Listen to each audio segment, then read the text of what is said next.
بسم الله الرحمن الرحيم.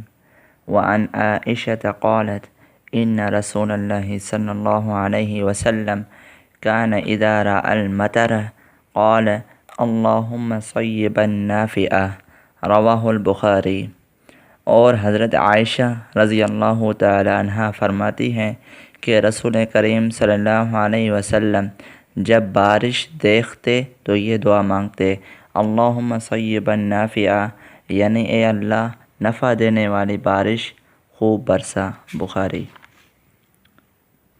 وعن انس قال اصابنا ونحن مع رسول الله صلی اللہ علیہ وسلم مطر قال فحسن رسول الله صلی اللہ علیہ وسلم ثوبه حتى عصابه من المطر فقلنا يا رسول الله لما صنعت هذا قال لأنه حديث عهد بربه رواہ مسلم۔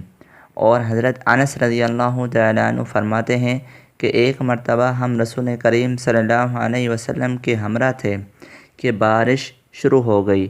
حضرت انس رضی اللہ تعالیٰ عنہ فرماتے ہیں کہ آپ نے اپنے سر سے یا پیٹھ سے کپڑا اتار لیا، یہاں تک کہ آپ کے سر مبارک یا پیٹھ کے اوپر بارش کا پانی گرنے لگا۔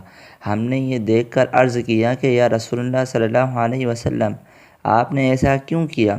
آپ نے فرمایا، اس لیے کہ یہ پانی اپنے پروردگار کے پاس سے ابھی ابھی آیا ہے۔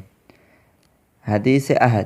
بارش کے نیچے حضرت صلی اللہ علیہ وسلم کھڑے ہو گئے اور زائد کپڑے ہٹا دیے، مثلا سر پر ٹوپی نہ رہی، بازوں سے کپڑا ہٹا دیا اور بارش آپ کے بدن پر براہ راست برسنے لگی۔ صحابہ نے اس امن کی وجہ معلوم کرنا چاہی تو حضرت صلی اللہ علیہ وسلم نے جواب میں فرمایا کہ یہ بارش ابھی ابھی اوپر اللہ تعالیٰ کی ذات کے پاس سے آئی ہے، اس کا پانی مبارک ہے، اسی وجہ سے اس کو حضور صلی اللہ علیہ وسلم نے اپنے جسم پر مل لیا، نیز اس پانی سے ابھی تک کسی گناہ گار کا ہاتھ نہیں لگا ہے۔